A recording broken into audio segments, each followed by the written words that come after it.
Hi folks. So this one is a little bit spontaneous, but I felt a desire to respond because I think it brings up a lot of important issues and I think it's very topical. So basically, it was an interview between Elon Musk and James Clayton of the BBC uh, via the Daily Caller. It was sort of a format where they were both seated in a library or something to me.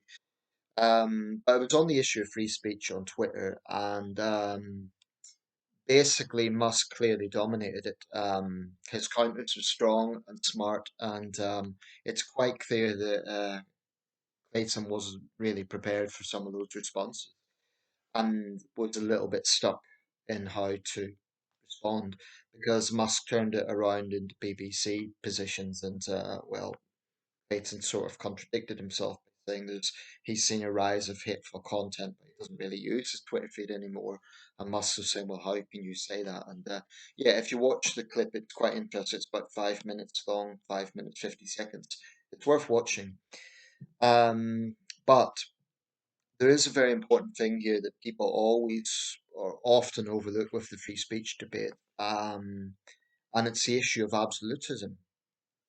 This is something I feel strongly about because I think it's so often overlooked.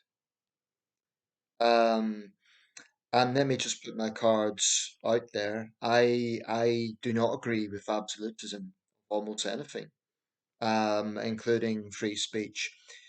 But you know, in Western society, in liberal democracy, free speech is rightly held in such high regard, and that's a good thing. It should be. But I think people mistake free speech with absolute free speech. Now, let me quantify how interpret how I interpret that and how I see that. Because a video like the one I've just cited is kind of gold for people who feel that big, powerful media networks like the BBC and others are kind of out to censor. Um, I think I don't know, the whole thing about cancel culture and censorship, I think is partly true. I do think there's definitely, and definitely coming from more left-wing outlets, I think there's definitely evidence of that. But I also think this is not a black and white issue. It's not as black and white as, for example, some Elon Musk supporters would imply. Um, Take, for instance, hateful content. Now, I know as a YouTube creator, and you know, I've personal experience of this as a YouTube creator. The reason I'm not monetized is because YouTube as a company pushes creators into a corner. You know, if I wanted to monetize this video, this one's a bit more generic. Some of my other videos, I'm speaking about a particular subject, I would have to self-designate my video contains hateful content. This is crazy. Why? Because I might be talking about race relations or Black Lives Matter. But I'm always careful to balance my sincere views with not just being bombastic and reckless. And I've never ever incited hate against anyone. So I think the way that YouTube, for example, pushes creators into a corner is a good example of the sort of control that a lot of people are getting fed up with. Now, I suspect that there's sort of a little bit of strategy at play here. What I mean is, I think people who have somehow managed to get viral YouTube kind of allows them to stay up because it's good for them. It means that even if some of their videos are maybe violating some of the rules, they can still stay up. For someone like myself, I've got 2,000 subscribers. Channel's growing, but it's not a major channel. You know, I have to tread carefully because if I was monetized, I could find my whole channel gone.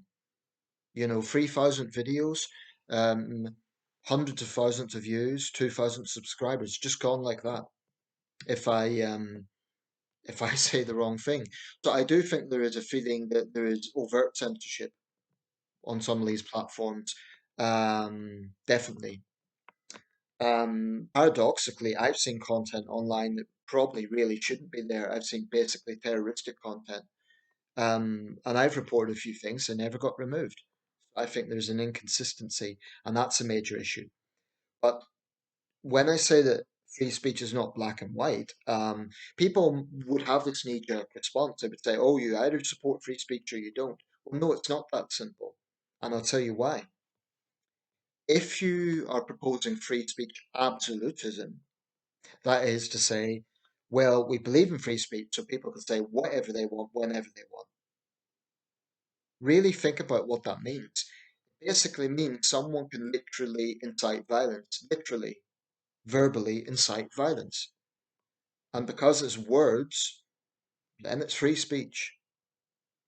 It means someone can stand up and lie about someone. They can smear a public figure or an individual with false allegations. But hey, it's free speech, it's words. So when you start to actually dig a little bit deeper, you see that free speech absolutism is probably not a good thing and probably shouldn't be warranted as some sort of mark of liberty. Because actually, that sort of absolutism is like a flamethrower. You see, the thing about free speech is it should come with responsibility. I'm not talking about censorship, I'm talking about responsibility. In other words, people should be responsible for the words that they utter.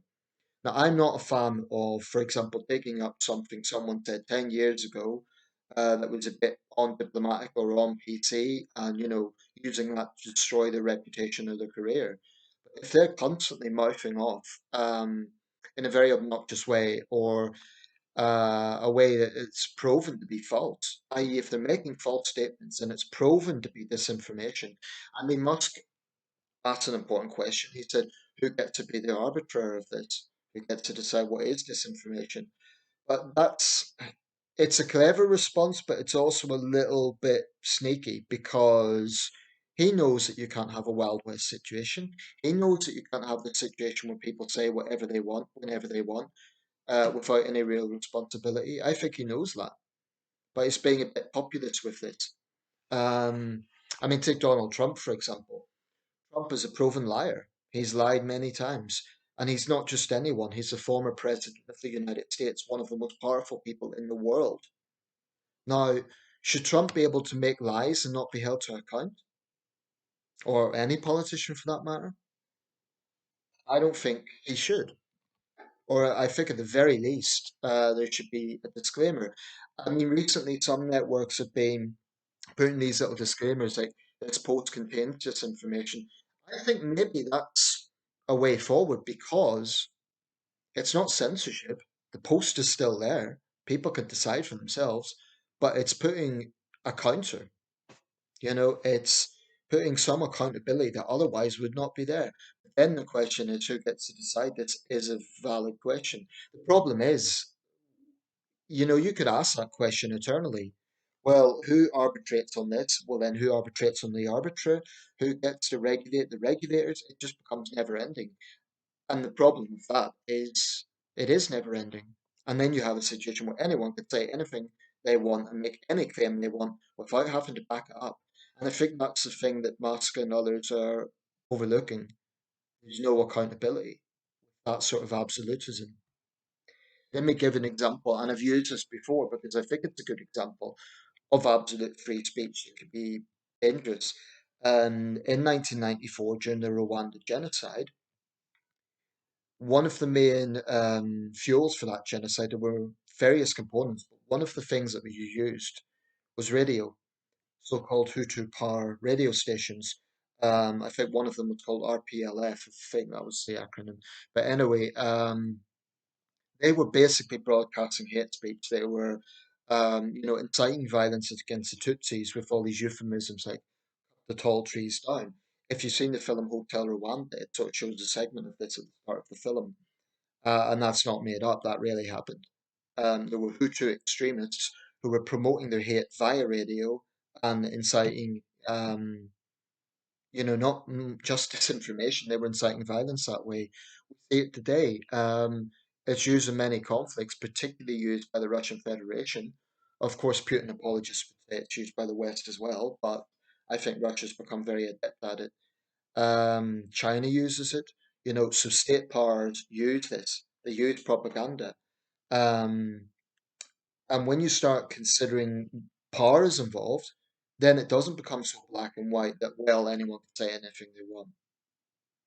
So I'll conclude this by saying that, yeah, free speech is very important. And I absolutely agree with the premise that you have to be prepared to defend the right of people that you don't like and you don't agree with. Okay, free speech is pointless if you're just allowing those who you agree with or like. I think there should be some limits when it comes to issues like inciting violence, clearly inciting violence, um, and where national security is involved. For example, when you have a hostile foreign state promoting lies, I think there is definitely a case to be made there that they shouldn't be allowed a platform. Um,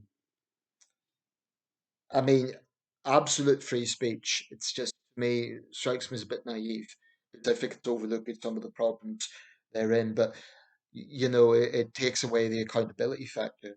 But by the same token, I'm not a fan of censorship.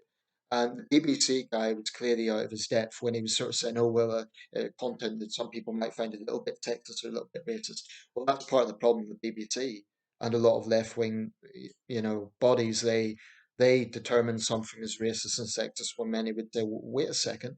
No, it's not. It's provocative, but it's not necessarily racist or sexist. So definitely, I would allow even offensive opinions. I would allow provocative opinions. I want freedom of expression to be as widespread as possible. But the caveat is that there should be a counter and there should be responsibility. It's a bit like, if you get a really crass comedian who's known for being very, pushing the buttons and, getting up and saying really tasteless things, well, some people might find it hilarious. My point would be, people will say, oh, his or her freedom of speech has been taken away, but people also conflate criticism with violating someone else's freedom of speech. If I say I think that joke is really in bad taste and it's cruel and it's unnecessary, that doesn't mean I'm taking away their free speech. It means I am expressing my opinion that I dislike it. People need to differentiate between expressing dislike of something versus censoring something. They're two very different things. Now, if someone in a position of power tries to censor everything they don't like, that's an abuse of power and it is an attack on liberty. But, people who are deliberately provocative or, they just are controversial for the sake of it, and then they get a backlash and then they whine that their freedom of speech has been taken away, I don't buy that at all. Um, I think it's a bit immature because it shows that they can give but they can't take. Big part of freedom of speech is the right to counter, is the right to respond, is the right to critique. This is especially true of faith. I mean, there's a big difference between inciting hatred against people of a faith, i.e., Christians, Muslims, Jews, versus saying that you dislike a faith or you dislike some of the tenets of that faith. If I say I think Islamism is a backward ideology that's a threat to human liberty everywhere, that doesn't mean I'm inciting hatred against Muslims. So people need to differentiate this, and I think too many people don't.